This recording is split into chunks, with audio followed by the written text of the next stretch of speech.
boleh tahu nggak dikit nih kok dan Ci, waktu dulu sebetulnya harapan Ko Sandi itu apa sih bisa sampai ribut? Apa biasanya memicu pertengkaran itu tuh? Banyak. Ko Sandi dulu deh, Ko Sandi dulu. Apa sih sebetulnya yang ini nggak sesuai harapan Ci Devi nih? Ini nggak sesuai harapan. Apa sih Ci kok? Jadi memang budaya keluarga kita berbeda, ya didikan berbeda dan lain-lain. Jadi banyak hal yang saya berharap mungkin dia lebih efektif, dia lebih efisien dalam bekerja, dalam mengatur waktu, dalam apapun, itu nggak terjadi gitu. Jadi kadang-kadang dia kalau di rumah ya bisa dalam satu hari itu bisa bolak-balik rumah itu bisa 7 kali untuk sesuatu yang ketinggalan gitu. Jadi memang berbeda banget gitu. Kalau kita mungkin dari rumah udah persiapkan untuk sekali keluar dan sudah gitu ya, sudah dibawa semua. Kalau dia nggak bisa bolak-balik gitu. Dan tipe keluarga gua happy banget kayak gitu sih, ya udah take it easy aja gitu. Maksudnya nggak ya udah abis kuliah pulang lagi, ngambil apa sedikit, pergi lagi gitu. Bolak-balik itu buat kita tuh biasa gitu. Buat dia mengganggu banget gitu. Itu salah satu ya. Salah satu gitu loh. Gua gesekannya soal pelupanya gua gitu, salah satunya juga bagaimana Bapak detail terganggu banget kan sama gue. Lupa, gimana coba? Ya dia banyak lupa banget, sampai akhirnya kita harus siapin tools untuk gimana caranya supaya dia nggak lupa. Pakai memo, dulu pasti pakai memo, ya. Nanti pakai memonya nggak dibawa, ya. Lupa memonya. Nanti memonya dibawa, terus yang harus dicatat nggak dicatat karena dia pikir nggak akan lupa, gua. Taunya lupa. Jadi banyak hal yang kita harus akalin untuk supaya dia nggak lupa. Nanti terus kita beliin handphone juga, gitu ya. Sama seperti itu kasusnya. Ada remindernya, tapi dia nggak masukin juga di situ, atau dia masukin di jam yang berbeda. Jadi harusnya dilakukan di jam 11, misalnya dia alarm jam 7. Jadi tetap nggak dilakuin juga, jam 11 lupa lagi gitu. Jadi banyak hal yang saya harus berusaha merubah gitu. Nah itu capek banget. Karena saya berusaha merubah dan dia juga merasa harus berubah. Bukan gua banget kan itu. Iya. Oke. Di sini berarti yang gua tangkap kalau Ko Sandi ingin merubah supaya Ci Devi lebih detail, lebih ingat. Sedangkan Ci Devi ingin merubah Ko Sandi supaya tidak kasar, tidak sering marah-marah gitu ya. Tadi ya. Lebih lemas, kalau negur tuh halus, dan tipe dia kan kalau ada salah yang gue buat, kalau buat gue kan ya udah maaf ya gue lupa gitu misalnya gitu ya, sorry ya gue lupa, itu tuh nggak cukup gitu loh. Dia harus menggali pemikiran gue kenapa bisa lupa gitu. Jadi buat gue setiap kali ribut tuh jadinya capek banget gitu, maksudnya kayaknya ada di ujung jurang gitu. Kayaknya kalau belum sampai gua gimana ya lu teh baru puas gitu. Rasanya gitu sih dulu. Kebayang kan, maksudnya setiap kali ribut panjang gitu. Oh wow. Ya, jadi kayak gitu sih kurang lebih. Dan itu seminggu bisa 5 kali terjadi ya Ci tadi. Kebayang ya. Ko Sandi menghadapi 5 kali yang lupa dalam seminggu. Ci Devi menghadapi 5 kali interogasi ya. Iya. Mau lari kemana, Bin? Seharusnya kalau itu bisa dimainkan jadi sesuatu yang keren sih. Kita bisa jadi bersinergi banget harusnya di situ. Cuman waktu itu nggak ada kesadaran sama sekali tentang itu, boro-boro. Karena kan saling ego juga ya. Kita kami nggak nganggap kita itu sebagai satu tim yang harus bekerja sama dengan kelebihan masing-masing. Ini hanya 2 orang yang karakternya tolak belakang dan berusaha saling berubah. Berusaha saling mengubah. Iya, saling merubah pasangan merubah gitu. Yang lain. Tidak ada fokus untuk merubah diri ya. Enggak. Karena waktu itu fokusnya saya adalah diri saya sendiri. Senternya itu aku. Senternya aku. Ya, jadi semua harus nyocokin dengan aku. Ci Devi juga sama lah jangan-jangan. Kalau gue kan karena punya tujuan bahagia, tujuan gue adalah bahagia gitu. Jadi buat gue semua diukurnya dengan perilaku dia ke gue. Kebayang ya, jadi kekacauan itu tuh dia senternya aku, gue senternya bahagia. Maksudnya tujuannya bahagia gitu. Jadi nggak nyambung terus sih, ngobrol juga nggak nyambung gitu. Jadi masing-masing punya impian, jadi dan berusaha untuk mengejar impiannya gitu. Iya. Sadis lah. Menarik ya. Berarti masing-masing punya gambaran kebahagiaan yang berbeda. Ko Sandi juga berharap diri Ko Sandi ya. Tapi yang gua coba pelajari dari hubungan Koko dan Cici sebenarnya tadi waktu gua tanya, yang muncul sebenarnya kayak seakan-akan hal kecil ya, lupa gitu kan. Iya. Seakan-akan hal kecil ya. Jadi emang kalau dalam pernikahan tuh hal kecil bisa jadi besar. Sangat besar ya Kok. Ya padahal waktu pacaran hal besar jadi kecil ya. Karena toleransinya masih besar. Iya. Itu yang Koko alami juga kok. Iya. Ya maksudnya masih ada, walaupun ada ribut juga, tapi kan nggak seheboh itu. Kalau misalnya pernikahan kayaknya udah lebih ke apa ya? Lo kok kayak nggak ngerti-ngerti sih? Ini maunya gua gitu loh kan, seakan-akan gitu.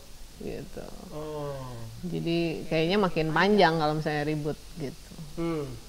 Padahal mungkin waktu pacaran, kalau flashback dikit sorry, Koko udah pernah melihat juga bibit-bibit pelupanya. Oh, sudah. Sangat. Sudah ya. Cuman kan karena kita join kerja bareng ya sudah lah. Iya, waktu itu usaha kita tuh lagi maju, jadi nggak ada yang mau ngalah sebenarnya. Gua sama Sandy tuh passionnya mirip, kerja. Jadi yang bikin kita nyambung ngobrol, yang bikin kita ketemu tuh di situ, gitu sebenarnya. Iya. Jadi nggak ada yang mau ngalah karena bisnisnya lagi maju, dan kalau gue putus, buat siapa nih usaha? Oh. Gitu. Jadi kita nggak ada yang rela untuk mundur. Kalau gue lihat salah satu faktornya itu sih. Gitu. Oh ya, belum gue cerita bahwa gue menikahi dia dulu karena faktor itu, dan gue nggak pakai cinta untuk menikahi dia karena hati gue waktu itu hanya gue kasih 50%. Loh. Dan gue baru tahu terakhir loh. Kok bisa gitu ya kok ya? Ya karena beberapa kali saya putus dan kecewa mungkin.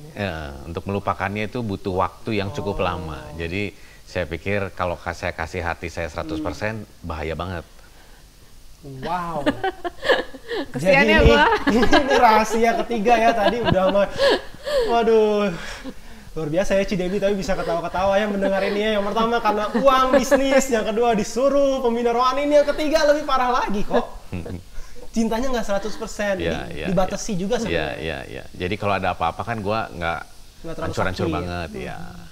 Berarti ada masa lalu yang mungkin juga melukai dulu ya kok ya? Iya. Jadi itu kebawa ke pernikahan ya.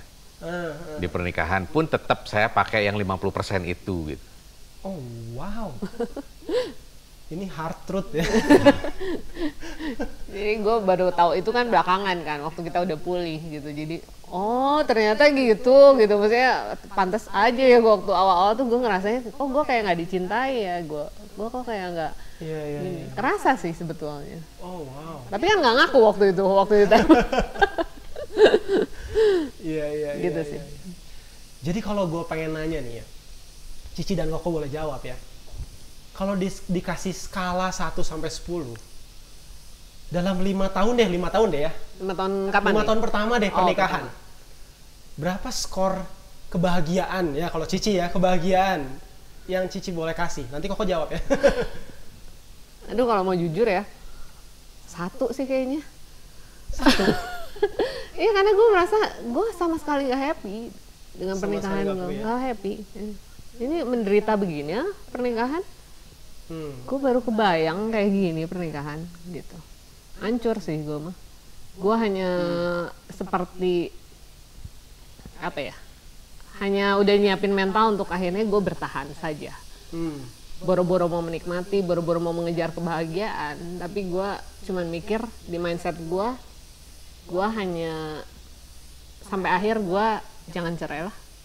Gitu aja sih. Ya udah, mau masing-masing, mau gimana kamu lah, udah gitu.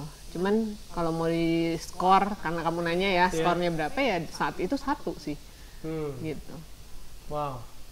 Parah sih gue. Parah ya. Parah. Berarti kok Sandi hanya mendapat nilai 1 kok, membahagiakan Cici kok dalam 5 tahun pertama kok.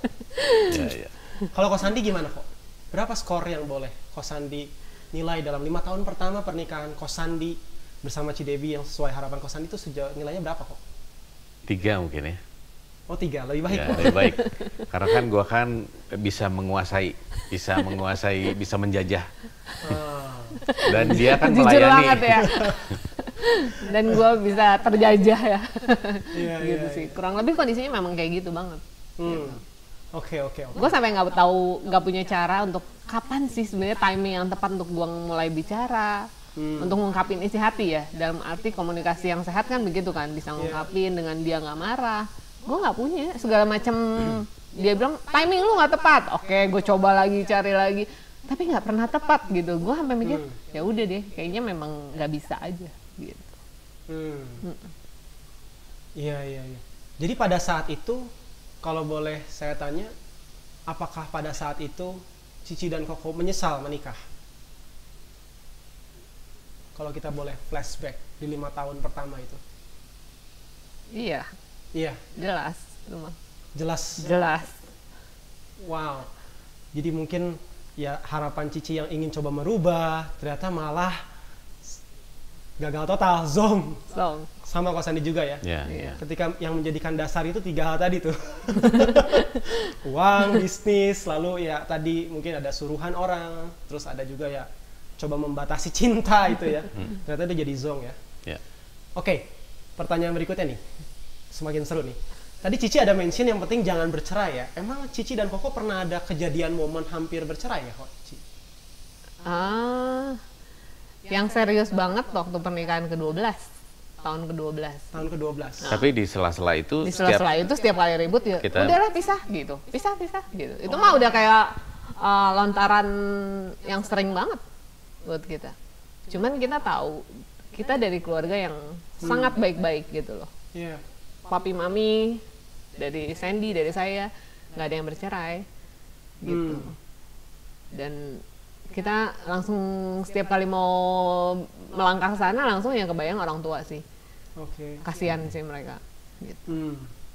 Dari Sandy mungkin? Ya sama Kok. Sama. Jadi yang menahan hanya tadi orang tua itu karena latar belakang keluarga. Kalau udah punya anak ya anak juga salah satunya. Cuman lebih ke orang tua lah. Lebih ke orang tua, iya sih.